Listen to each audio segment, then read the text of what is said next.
Hello and welcome to the inaugural Global Accounting Network podcast titled The Variance Analysis, a title which when we wrote it was meant to be a play on the FP&A term and now just reminds us of looking at different types of COVID. Through the podcast series, we're joined by a range of very successful accounting and finance professionals who've gained their qualification and then taken them in very different directions. The aim is to provide some insight, guidance and inspiration to our candidate network, and using the wealth of experience of the podcast guests, help people structure and guide their own careers. Today's podcast focuses on using your accounting qualification to step into a corporate finance, private equity or investor-backed business. I'm joined by Del Huse, a chartered accountant from Arthur Andersen, back when there was a Big Five rather than a Big Four, who quickly used his ACA qualification to get into M&A and has subsequently made huge numbers of investments, helped in numerous M&A deals and progressed to partner before launching his own firm. We discuss how to engineer those steps, the challenges, the pitfalls, the rewards of an M&A career, along with what investors look for in a finance leader in portfolio businesses to help people guide their career in those directions. It's the first one, so you'll notice that whilst Del speaks as if he's been in front of the camera his entire life, I'm nervous and clunky. Thankfully, his content is the bit you'll be interested in. Spot the difference competition between the intro and the podcast itself, answers on a postcard to it's not a real competition at thereisnoprize.com. So with no further ado, it's over to Del, who really has some interesting guidance for you. Very briefly, I went from engineering graduate to joining a graduate scheme in what then was one of the big six chartered accountants. Obviously, it's big four these days. Arthur Andersen, global accountancy firm. I joined the graduate scheme in the audit division. I actually applied originally to do corporate finance, but there was only about 3 people got straight in from day one. So audit first, I think for 18 months, something like that. And then I managed to get myself into the corporate finance M&A department. I stayed till the actual collapse of our firm globally in 2002, following a scandal, the Enron scandal that was somewhat famous at the time, that eliminated the entire firm. Myself and a colleague went to another firm called Kroll to actually start a corporate finance practice from scratch. And build a team there, actually sat within a corporate restructuring turnaround department where we were the M&A team. And from there went into private equity. So I went on the buy side, worked in 2 private equity funds, one looking at turnaround and distressed investing, and another one looking at pan-European buyouts, technology, media, telecoms. And then became self-employed about 7 years ago, doing a mixture of M&A, private equity, and personal investing into these companies myself. Fantastic. Thank you very much for the summary. So I think one of the things that we look at all the time is we get CVs from the Big Four as it is now, and Big Six as it was. Was it Big Six or Big Five? Big Six. It was 6. So Coopers and PwC, I can't remember. Yeah, if it became 5 around the time. Yeah. So.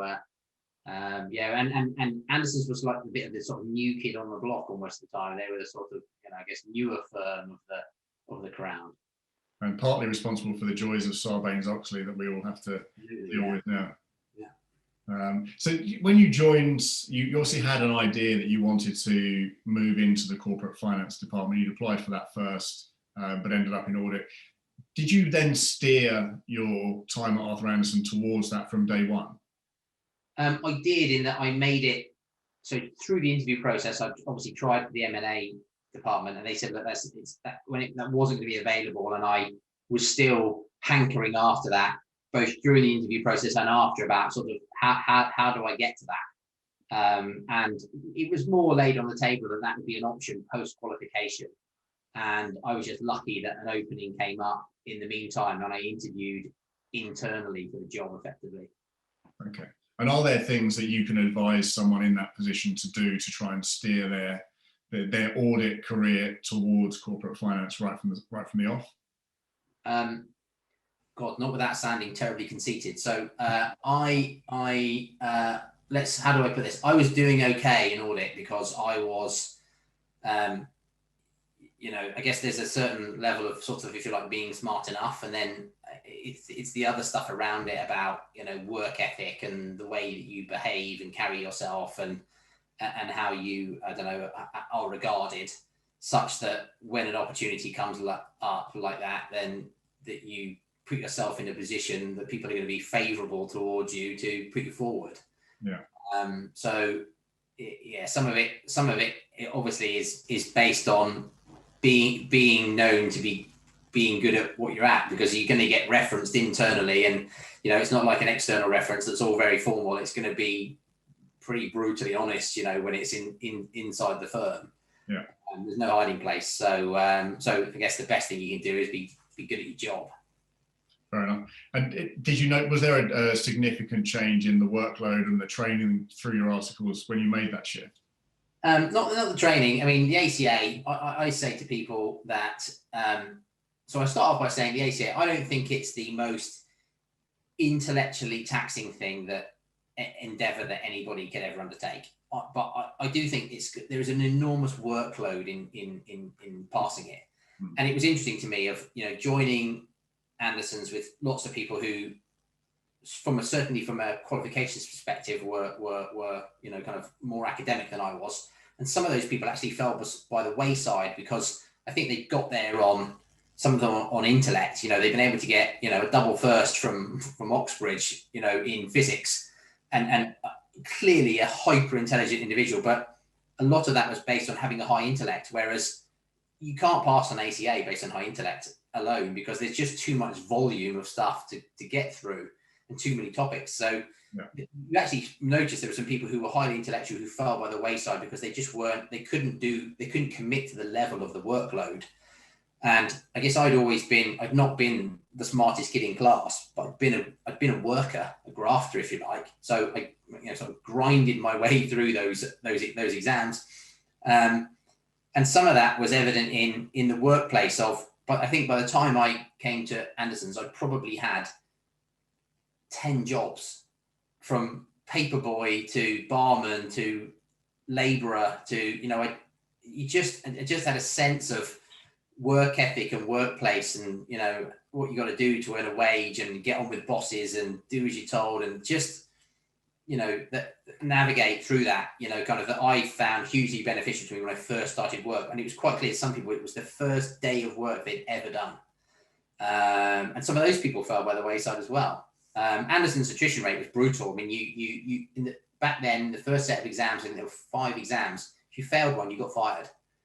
I don't know how brutal it is these days, but and so there was quite a lot of, out of 300 people joining in London. The attrition rate in the first couple of years was some through the exam thing and some through just the world of work was like, this is not going to be for you. So yeah, it was an interesting experience to, and I wouldn't say I found it easy, but I found it easier than some other people who just hadn't come from a background of either having worked for a job, for a living, or not for a living, to make money. I guess as a paper boy, you're not working to make a living, you're working to, make some sweets money. But also hadn't never been to work, So I think the benefits of having, whether it's internships or whether it's having had your bar job, whatever, and everything in between, I think that's all great collective experience pre, the real kind of graduate position. Yeah, I mean, I wouldn't ever deign to compare recruitment to being an ACA, but we see that a lot in recruitment as well. And I certainly saw it when I started. I'd worked from probably the age of 11, cleaning cars in the neighbourhood and paper rounds and shops and bars and whatever. Exactly. And so you get into recruitment and you're like, well, I know how to work hard. I've always done that. That bit doesn't scare me. It's just about learning the machinations of the job and making sure I'm doing it to the best of my ability and being smart about it. So then the workload, audit was, you're either on or you're off. In the big firms, that you go through periods where you're unassigned and you're sort of sat on a bench waiting for someone to go, right, you're coming to this audit. So you go through these kind of, it's literally like blocks of, like, you're on a job and you're working hard and you're possibly living away on a client site, and you go to the client site on a Sunday night so that you're there on Monday morning. And you stay there until 5 o'clock on Friday, then travel home and get home at 9 o'clock on Friday night, and do fairly late nights in between and whatever. So there was a high level of workload. There was parts of the audit division which they called special projects, where you might be doing, a working capital report on a takeover, and those would be even more intense. And then going from that to M&A at Anderson's, it's not a 9 to 5 environment. environment, and M&A isn't, so we're working long hours, but at the same time, it's not, you talk about M&A in banking, going and doing M&A at Merrill's, where people notoriously, never see sunlight.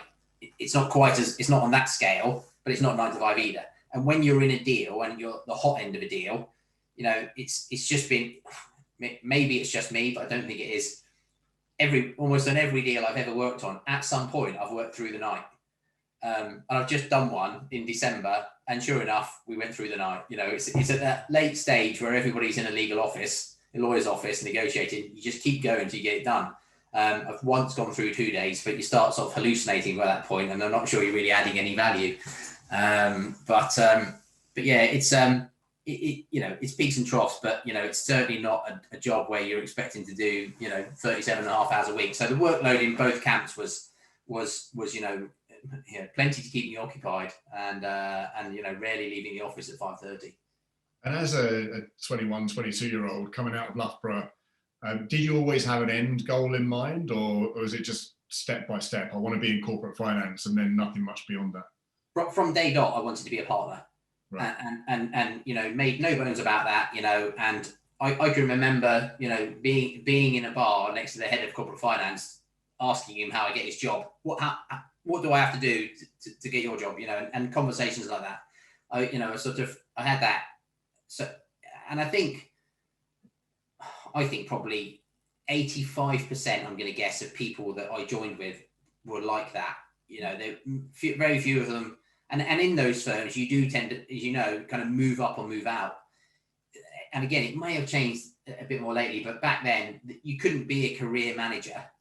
You either kept moving up, or at some point you sort of got moved on. And there was always natural attrition, because people qualify and they leave and they go and they move around, and the pyramid gets kind of smaller as you go up to that partner level.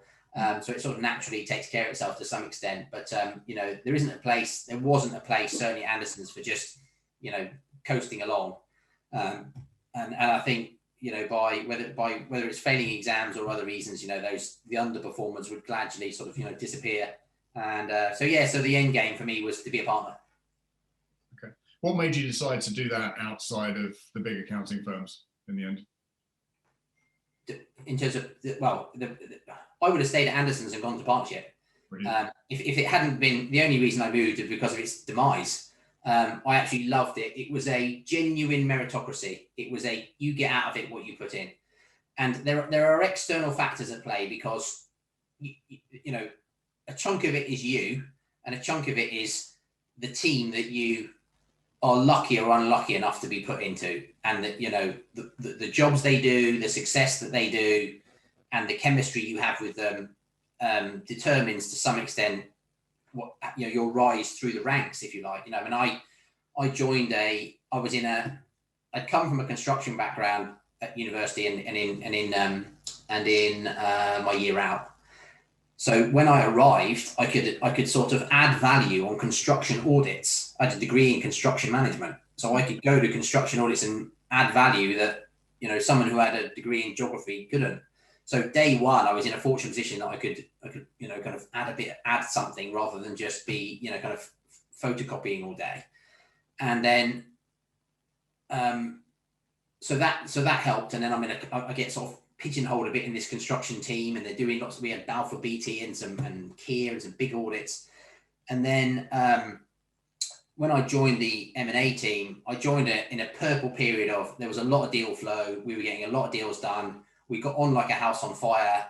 I'm the partner that I worked for then, I'm godson to one of his kids, so it shows that, how sort of close you become, so there's a bit of making your own luck, and there's also being in that, finding your way into a team that's doing well and rising with the tide, and but also rising on your own merit. So Anderson's was truly meritocratic, and because of that, of like getting on with it, enjoying it, being in a team I liked, enjoying the work, applying myself, and you start to sort of rising through it, so, and I really got a kick out of that. So I've got no doubt if Anderson's if Enron hadn't happened, I probably would have stayed there throughout. I had no reason to leave.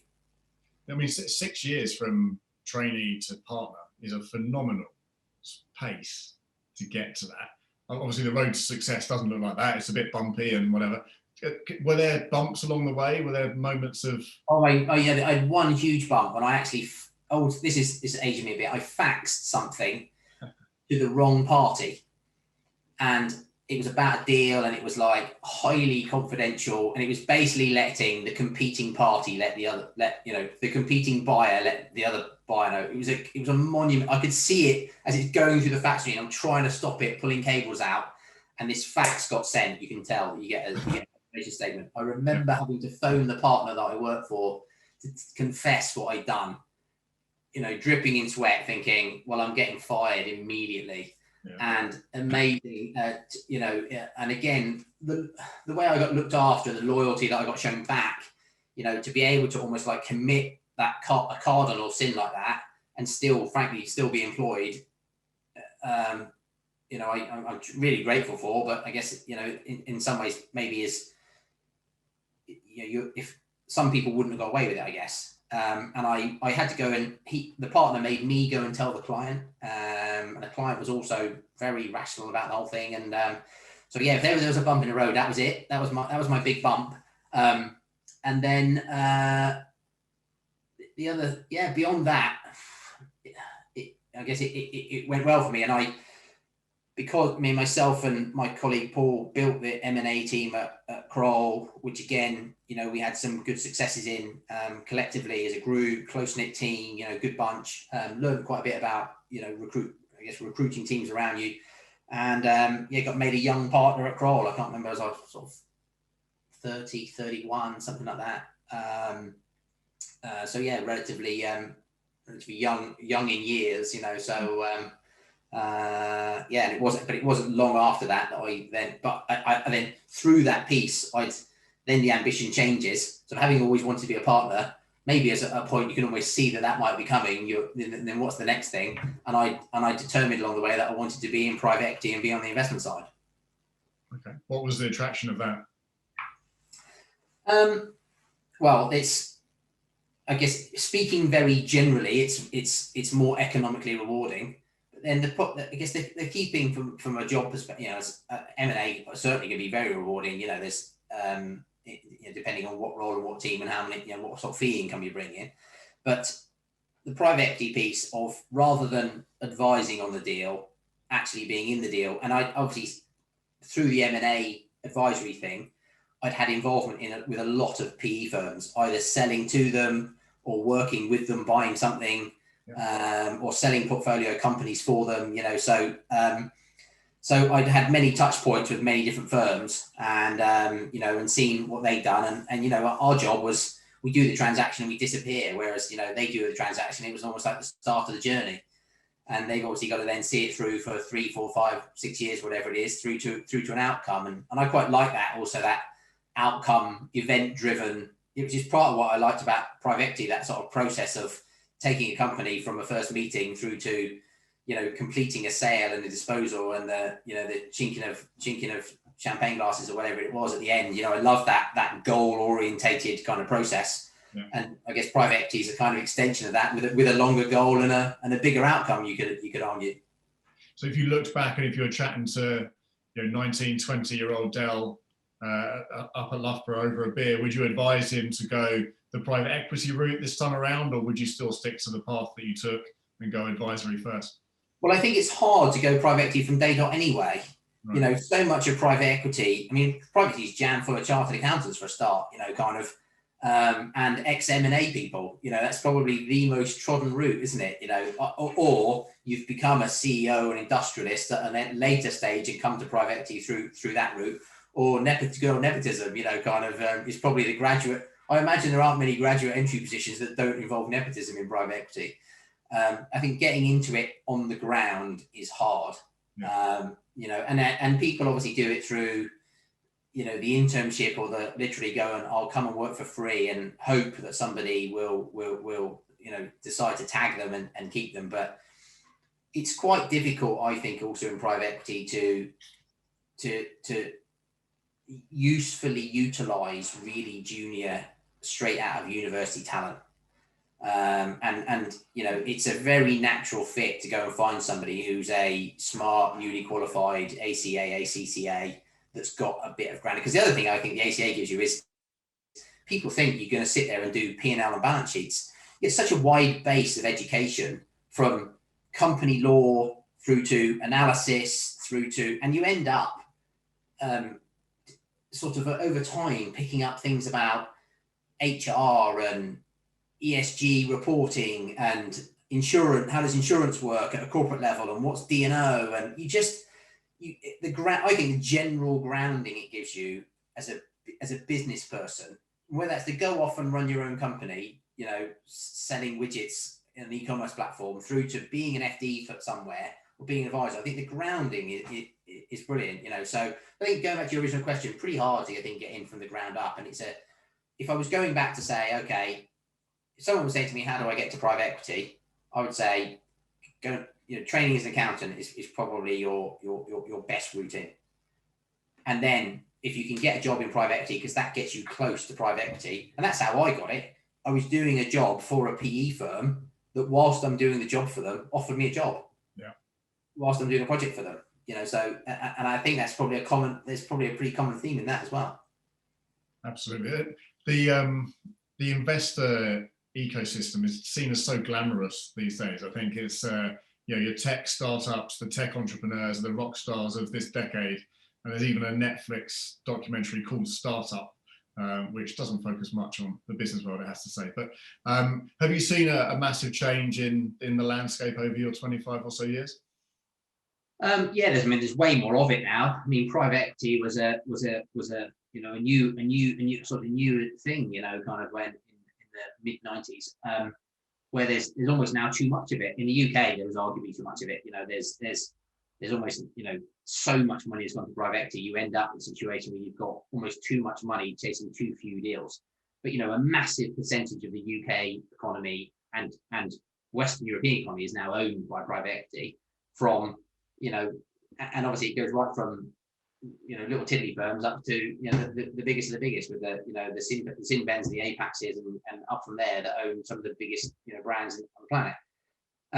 And then you've ended up with this kind of all these different segmentations of size. Obviously, you talk about those sort of, you know, tech stars, and, you know, the VCs was, again, that was a much more niche thing when I first started. That now it's sort of the proliferation of hundreds of VCs just in the UK alone. I mean, how many there must be in the US or in Silicon Valley must be extraordinary. And you know, that obviously can be very sexy when they get it right. You know, and that's all about, obviously, hunting out that unicorn, you know, making 10 investments where 9 of them might go bust, but one of them just, you know, is the one that rockets and pays for the 9 losses and pays your investors handsomely. Obviously, some people never quite find their unicorn and it doesn't work out, and some people get lucky enough, 2 or 3, or not lucky, there's judgment involved, but, you know, there is luck involved as well. And then you go through, you know, the private equity stages of, you know, of the different sizes, and people doing different, obviously, sector specialization. We didn't really have that back then. It really was much more of a generalist field. Now you have the sector specialist or theme specialist, where it's got to have a social angle to fit us, or it's got to, in some way, complement the core business of a family investor who is the foundation of the fund. Family offices is another thing of itself. You know, back then it was private equity pools of lots of people's capital. Now you have private equity firms which might be just a single family office that's behind it, with an investment strategy. And then people slicing in different ways, you know, kind of more mezzanine kind of lender types doing a little bit of equity, or people looking for minority stakes, or it's sliced and cut in so many different ways now that it wasn't back then. And the proliferation of people doing it, you know, and there's a whole ecosystem of people advising private equity firms, or supplying tech to private equity firms, and or marketing services, or recruitment to private equity firms. You know, it's such a big industry of itself. And it's made it, I mean, obviously it gets a lot more PR these days than it used to, and it's made it a very attractive route for accountants specifically. We see a lot of people that want to take their experience and move into the portfolio companies as FDs or CFOs, and, you know, people that want to be part of a journey from investment through to exit. Yeah. As somebody that's been in that ecosystem for a long time, what do you typically look for in an FD or a CFO that you're bringing into a portfolio company? So there's this old maxim in private equity that, you know, the success is all about the 3 M's, they say: management, management, and management. You know, like if you get the management right, everything else takes care of itself. Yeah. And there's a bit of me that agrees with that, in that, certainly from a personal investing perspective, I've invested in some great business plans with people that couldn't execute, and it ends up as a zero. I've probably invested in some average business plans with some epic management who have made money, and who almost, you think you give them any business plan and they'd make a success of it because they're that good. Yeah. And so you're looking at obviously a team in a round, you know, and in any given situation, you're looking obviously at a CEO and a CFO as the two parts. And then after that, it's more situational, specific about COO and CTO and chief marketing officer and what else do we need. And obviously, sometimes you're looking at an incumbent, or in some cases, you're looking at someone new. So, you know, might be doing an MBI, buying a business off an owner manager who didn't even have a CFO, and I'm looking to replace him with a CEO and CFO. So I'm looking at new talent, you know, kind of coming off the bench, or sometimes I'm assessing what's already there, and I'm doing an MBO with a team who are buying a company again off its founder or shareholders, and I'm assessing the individual. I guess my take is, in an ideal world, wouldn't it be great if you had somebody who is A, qualified, B, had a lot of previous experience and roles, and is if you like old enough to have some battle scars, but still got bags of energy and enthusiasm, and wouldn't it be lovely if they'd actually worked in some sort of private equity situation before, so they really understand some of the dynamics of it? But that's not a must-have. Yeah. I think I would probably be reluctant to be giving somebody their first FD job in an investee company. They've probably got to have had FD or CFO on the badge previously somewhere else. Mm-hmm. And then what I've never really looked for or wanted is people who consider themselves the accountant. You know, you almost want the CFO who should be a CEO in waiting.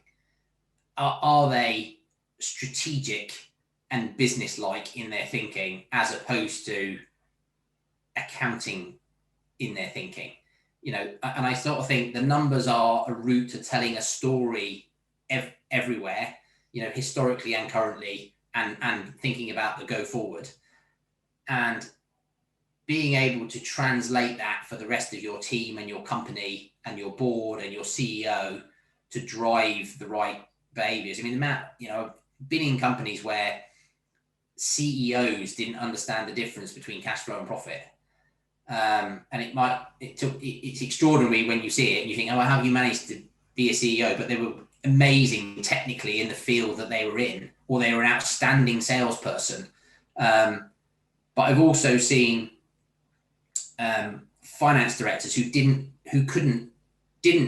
have a sufficient understanding of their own business, and didn't understand the building blocks or the drivers of their own business, and therefore what they should be monitoring and tracking in terms of KPIs and data. You've got to be a bit of a KPI data junkie. You got to love, you know, looking at graphs and interpreting that, and wanting to stand in a team and talk about and make decisions. Make business decisions. Don't just supply a set of numbers and go, oh, kind of job's done. That's accounting to me. You know, keeping a book of records.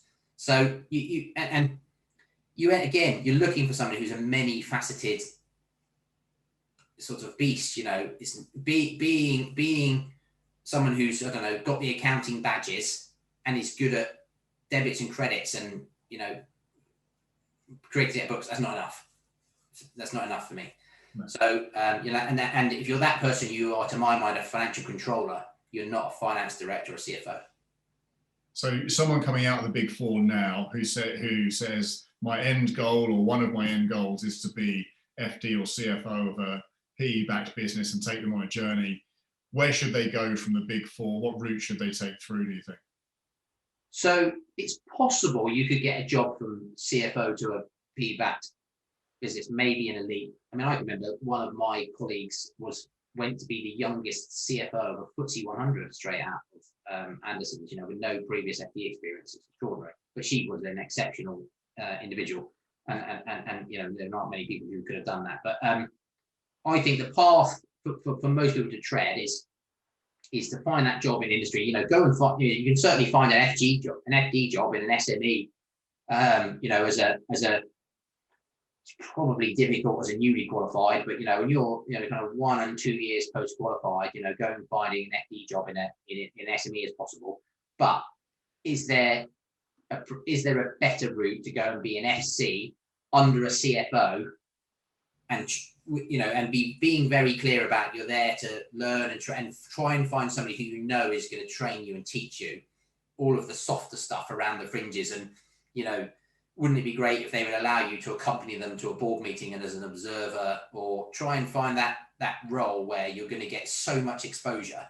I always felt that when I was at Anderson's, I felt all the time like I was a rabbit in the headlights of like people just always keen to throw loads of responsibility at you. And some people it terrified me as well, but some people it terrified them to the point of like inertia and like they got stuck, but be wanting to just be the sponge and be learning. So that's, I think, the key thing is that next role. I used this sort of, I've had this a few times with graduate recruits saying, I think of it as a sort of 3-pointed star in the early points of, and on the corners of those stars is earn, learn, and like. And it's thinking about that next role. What is it going to make me? What am I going to learn and gain from it, from an experience and CV perspective, and how much am I going to like doing it? And I think at different points in your career, where the little dot is in that triangle probably moves around a bit. There are points where it doesn't really matter to some extent what the earning is, as long as you can pay the rent, as long as it's an amazing learning experience, and that's the stepping stone to getting that next thing. There might come a point in your career where, and it's possibly where it might be when you're a bit older and you've made a bit of money, but you can start thinking about doing something that I truly enjoy and love. I'm sure there are other people that say do the thing you love from the off, but we can't all surf all day or draw cartoons. Would I? I wasn't thinking that accounting was going to be my true love, but I like maths and I like problems, and kind of there was a natural draw there. But I think about that earn, learn, and like in that stepping stone, and their early stages, it was all about learning and different people and osmosis and different personalities and different situations. So yeah, trying to get that, it's maybe an FC role under a really good CFO who's willing to teach you to either that you're going to be stepping into their shoes because they're training you to do that, because it's going to be they're leaving or they're going to step into the CEO spot or whatever it is. You can see that opening up, or you're doing it very much minded of, I'm doing this as a 2-year gig, and then I'm going to go and find my FD job, get that first FD job under your belt, and then I think you can start putting yourself out there to say, okay, I'm ready for my private equity gig. And you're probably 5 years post-qualified most naturally. Yeah. At that point of, and probably having done 2 years as an FD. So you're not someone that sits there and says, I need, if I'm hiring an FD or a CFO into a business that we're going to take on a journey and we're going to exit from, you're not looking for someone that's done 3 of those before and has a track record of being CFO in business. Not if it's a new person. No, would I take, and situation on depending on the size and complexity of the industry and all those sorts of things. And you can see that some of them are going to be heavy lifting finance jobs where it's like there isn't a finance department, there isn't any management information, KPIs. It's like this needs somebody gritty who's been around the block a bit. That's different when we're buying something where the FD's about to retire, but he's willing to do a 9-month handover. It's all pretty clean, and we can go and take somebody who's not been around the block so much and put them into that position, but they're smart enough and they're driven enough and they can learn in that 9-month period, take it on board, and away they go. So it would depend on the circumstances, of course, of the investment. Yeah. And then the other side of it is is from an entrepreneur's perspective. You obviously said that there's just so much access to capital, potential access to capital now. There's so many routes that you can go down. You've also got crowdfunding, you've got VCs, angel investors, PE, etc. If you were to offer some advice to a budding entrepreneur who's looking to raise for the first time, what advice would you offer? And I'm not asking someone looking to raise money, by the way, so don't, I'm not pitching you. Well, again, it's like, for what and how much, and so I've done down at the, SCIS, where you can raise 150 grand and, putting in, 5 or 10 grand, and people, young people with very little experience who think they've got an idea and have backed them with no previous business experience because of force of personality and quality of their thinking. I'm thinking of one particular individual who I won't name, who's in a healthcare business that I backed. And I actually went to a sort of Dragon's Den type pitch. And there were about 8 pitches. And some of them were like people who had senior jobs at British Gas. I remember 2 guys pitching from who were ex-British Gas and had been senior execs and stuff. And this chap was he was about 25, no previous startup experience, but he knocked the lights out of this. He had I think he had 8 minutes to pitch. Brilliant pitch, brilliant thinking. He'd obviously done a lot of homework, and I went to meet him afterwards and spent an hour with him and talked it through, and ended up investing in this early stage business. I'm now in it's about 8 years ago, and going nicely. And so that's about having a smart idea, having done his homework, and just having the being able to have that force of personality to convince someone to give him money with virtually no experience. Now, obviously, it goes on in steps from there, and you've got the path that's sort of trodden now is the sort of friends and family. Who can I go to get myself 30, 40 grand and don't get started? You've got to be willing, like he did. I guess he's at the age where people, I guess some of his mates are probably qualifying as accountants, for example, and they're off to Ibiza for the summer, and he hasn't got any money because he's not getting paid, and he's putting his heart and soul in this. He's living at home with his mum instead of in a house share in Clapham, because he can't afford to live in a house share in Clapham, to sort of realise this dream that he's kind of come up with. So you've got to be prepared to make sacrifices, I think, and in the early stages expect not to get paid. So that's a hard thing to kind of wrestle with for a lot of people. And being prepared to sort of pivot on the journey. Very few startups go straight in the direction that they originally intended, and you find things along the way, and you have to turn that way and turn this way to make it right. And then it's like getting the pitch together to go and present to angel networks and to VCs and things like that. I've done it, seen it done, and been involved in it where you're sort of doing it yourself, and it can be done, but it's pretty long, hard graft. There are various people out there who will help you raise money. And I think if you look back sometimes at the journey you've gone on to go and raise 100 grand at the outset, when someone said, we'll do this for you, but we'll charge you 7%, you were like, 7 grand is too much money. Because at that point, 7 grand is everything to you. If you were asked 1 year later, when it took you a year to raise the 100 grand, if someone at the start had waved a magic wand and given it to you and taken 7 grand, would you have taken it? Most people would say, yeah. Raising money is pretty hard. You're competing for a lot of people's attention.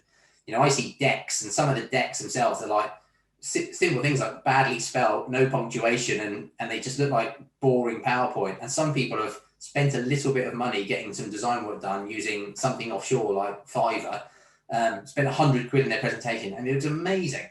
And it's just, you're trying to separate yourself out from a crowd, aren't you? If you go to, I sat in an office where we shared an office with a venture capital firm, and they had piles and piles of presentations with just decks, and all they were going to do was flick them and go, bin, yeah, pass, and pass is, yeah, get that guy in for a meeting. They haven't really read it. It's just literally, they haven't got time. They're getting so many decks, it's just, the decision was done in seconds.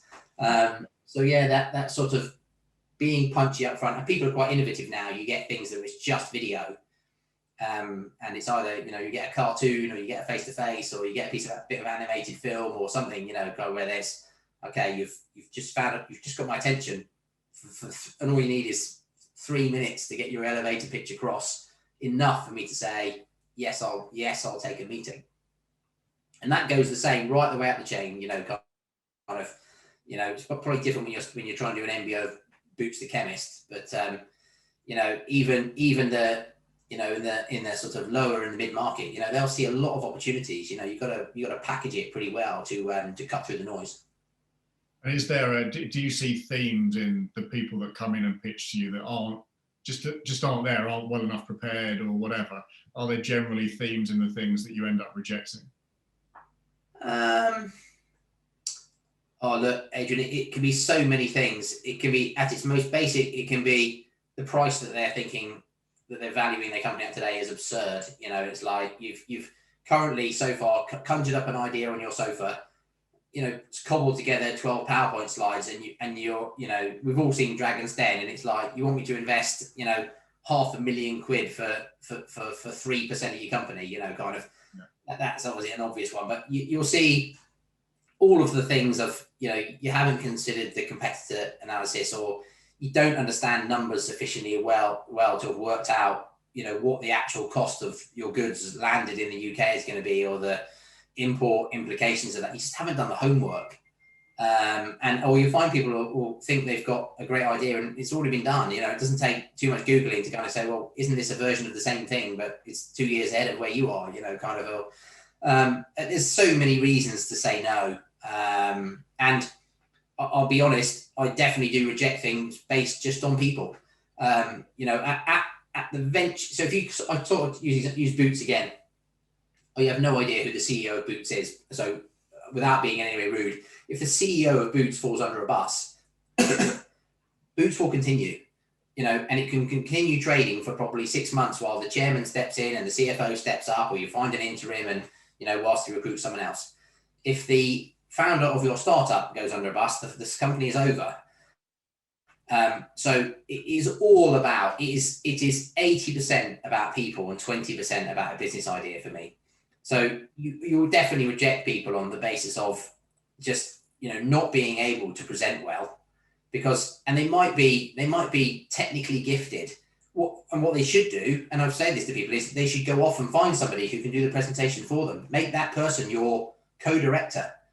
If you're able to create some amazing piece of AI in a dark room but don't know how to sell it, go and find somebody who's really good at selling. So it's just, I guess, a bit of know your limitations, and get the resource around you, and even if it's at a non-executive level, people that can sit in the room and tell your story for you. So yeah, definitely probably get rid of quite a few based on the plan. Sounds interesting. And these days, you have a Zoom call and just think, no. Yeah. Well, we quite often introduce early stage businesses to CFOs that have been through that journey, and can just help them get ready for the investor meeting. So it can help them get their pitch right, help them get their deck right, their numbers right, just so that they can get ready for those meetings. And some people, when we talk to them initially, just don't really seem prepared for the grueling meetings they're going to have to go through at all. Yeah, and the randomness of questions, so I now do this thing where, with a few people I've done it, where I just act as difficult investor, and I go, okay, you come on the Zoom call and you start doing your pitch, and they've got all their things written down and prepared they're going to say, and the worst ones actually are it's like a script, or worse still, they're reading the slide that I can already see, and they're just reading it back to me. But that's an aside. But the thing where I just then start asking difficult questions about, are you married, and just, why are you doing this? And, just asking difficult, where on earth did you come up with the value? Just difficult, awful, awkward questions, and see how people kind of perform, because you're going to you can't prepare for them all, I could probably sit and script 40 awkward questions that someone's going to ask, and they'll still ask other stuff that comes to them, because some people are qualitative in their analysis, some people are quantitative, some people it's all about the management team, some people it's all about the macro market that you're in. Depends on the lens that the investor is looking through as to how they approach the meeting. Indeed. So just tying them back to the journey you've been on, and your use of your ACA qualification to get to where you've got to, as you look back at the 25 years, would you have made any different choices or done anything differently? I go back now and go, I didn't know enough about what my options were when I graduated. And, you sort of go back to sort of graduate careers advisors and fairs, and it wasn't great back then. It's better now, and vastly improving kind of at speed. So I didn't know what the city was and what stockbroking was and what equity analysts did and hedge fund managers, and I didn't know any of that. You know, I did a degree in engineering. Maybe if you'd done a degree in banking and finance, I might have had a bit more of a clue. So, you know, I was going into it a little blind, having decided having done a degree in construction engineering. I actually got talked out of being a construction engineer by my boss when I was on my year out, sort of saying, this is badly paid, you never live at home, you spend your whole life living away at construction sites, and you know, I strongly advise you do something else, Dal. So I went back to uni and had a rethink, and looked at a few things, but sort of that whole thing about sort of, I don't know, maths and problem solving, and it seemed to sort of suit. I interviewed with all the big six back then. Certainly applied. I can't remember if I interviewed them all, but you know, picked Anderson's again based on people. It was always a people thing. There's a bit of a theme. I wouldn't change what I did and the choices that I made, but I'm never a great one for. I don't really ever look back, and I'm not a great one for sort of looking back and thinking, oh I wish, because you make choices based on the best information that's in front of you at the time, and some go right and some go wrong, and you got to just can keep making choices. However, I think I've mentored someone a bit who was a bit of a star at a friend of mine's school, my buddy as headmaster, and I encouraged him to go through the accounting route. I just think it gave, you know, for business at large, I think it was a brilliant grounding, and it served me well. And I think putting that alongside a just willingness to work and enthusiasm for it, and just approaching it with a, you know, I just want to do this well, and with a desire to move up. You know, I was never going to be satisfied or like, you know, going to just sitting at a level. So just kind of having that. I wouldn't go back and change any of that. You know, in fact, if things might have turned out differently, if Anderson's survived, I might have ended up still being there now, being an M&A partner. Yeah.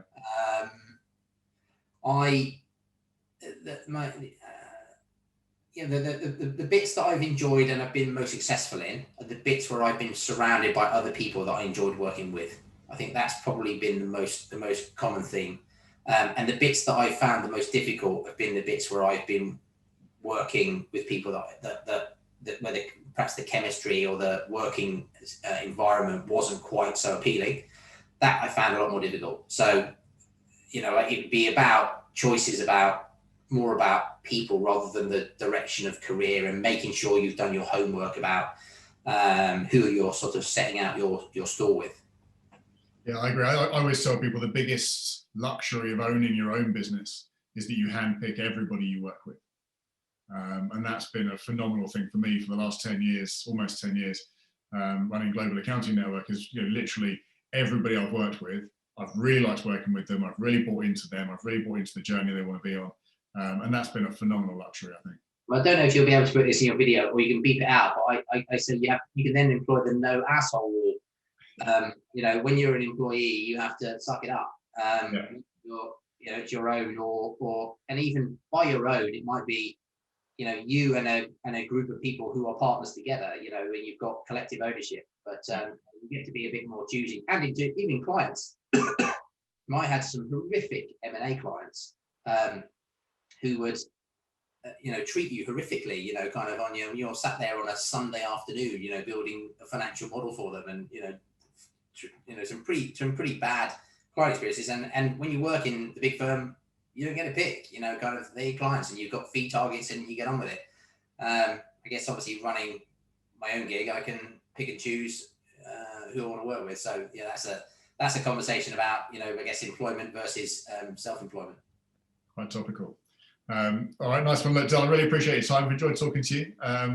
I think that hopefully provides some really useful insight for people going through their ACA qualification and having a plan and the directions they want to go in. Really appreciate your time. Delighted. Cheers, Adrian. Cheers.